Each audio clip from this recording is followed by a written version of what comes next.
story time. It is the festival of Navaratri. Those 9 days and nights when we celebrate the Divine Mother Goddess in each and every one of us and pervading the entire universe. Why do we celebrate it as Navaratri? Nava means 9 and it also means ever new. And Ratri means night, but the night which protects. Rati iti Ratri. And this is the way that the Mother Goddess comes and protects us from all the negative forces in the world. There are many stories associated with Navaratri and the various forms of the goddess. So let us hear some of these stories in the coming weeks. Now, is Devi just one or are there many goddesses? Well, it is actually said that God is only one. He is the Supreme Lord, but you cannot even call him He because God is beyond gender. And so, we believe that there is just one Supreme God and His power or the power of the Lord is known as Shakti.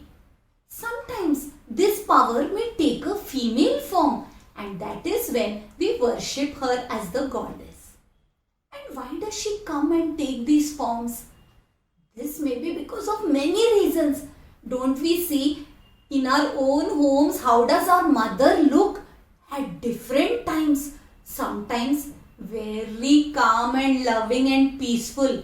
Sometimes terribly angry when we are up to mischief. And at other times, she is the very giver of knowledge like Ma Saraswati. So the same mother can be Durga or Kali when she wants to weed out all the negative values in us. She can become Ma Lakshmi when she gives us clothes, food to eat and so many gifts that we love and cherish. And she can also become Ma Saraswati as she is our first guru and she has taught us everything right from when we were a little baby. In Navaratri, people fast, they do prayers, they do satsang and they meditate. And it is not only about killing the demons in the stories, but it is also about how the goddess or this great power of Devi can kill the demons inside us. The first story is the story of Madhu and Kaitaba. Now these were two asuras. And where did they spring from?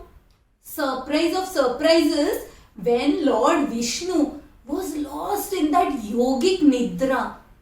It is the time when he withdraws himself from the world and lies down with his eyes closed as though oblivious of his surroundings. And that was the time from his ear, from the dirt in his ear in fact, two asuras sprang up, Madhu and Kaitaba.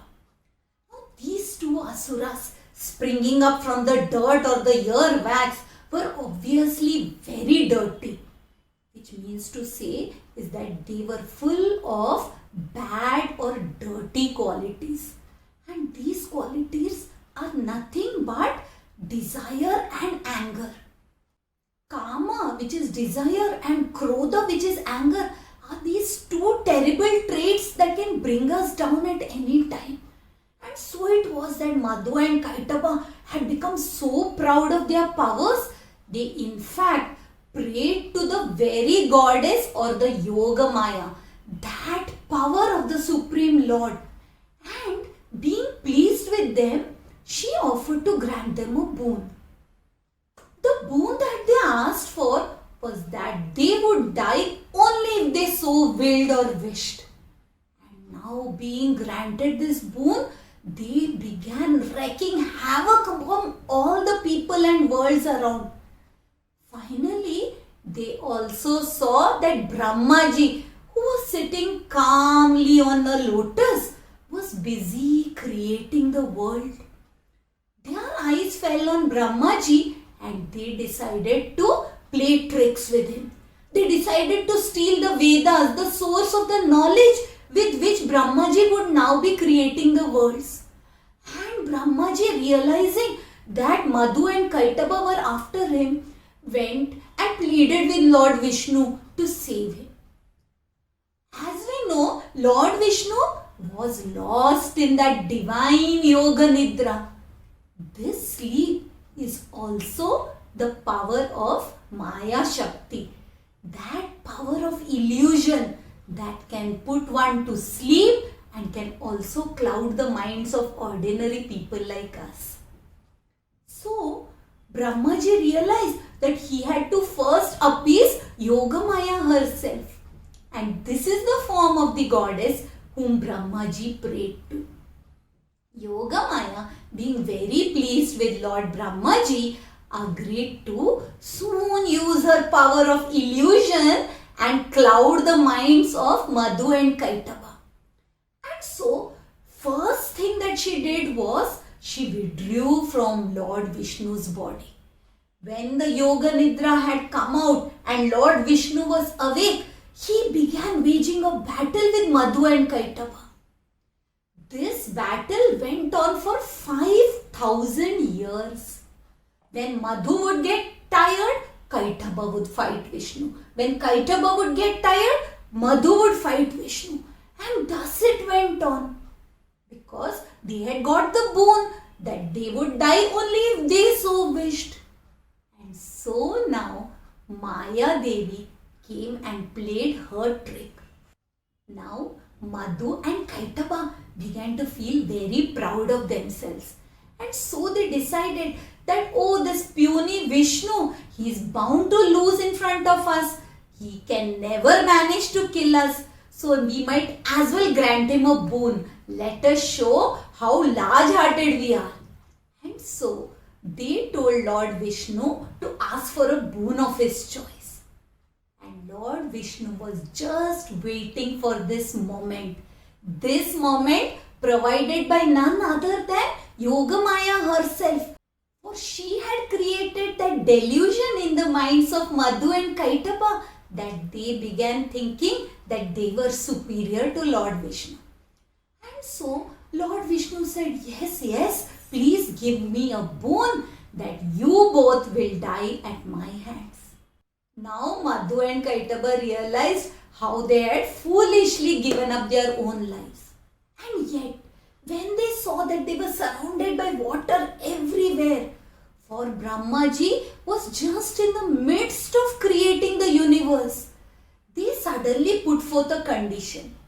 They told Lord Vishnu that you may kill us, but only on a place where there is no water. Lord Vishnu could easily fulfill this condition of theirs. And so just like how Lord Narasimha had done, Lord Vishnu picked Madhu and Kaitaba, put them on his loins, and then with his discus cut off their heads. And this is how he rid the world of these two vain and evil asuras. This was possible with the help of his Shakti of Yogamaya. During these holy days of Navaratri, let us all pray to the Lord of Maya, Mayapati, so that the illusory, delusory, the confusing powers of Maya never affect us. May our minds remain clear and may we never stray from the right path. Happy Navaratri to all of you, and I will be back with another story next week. Until we meet again, Hari Om.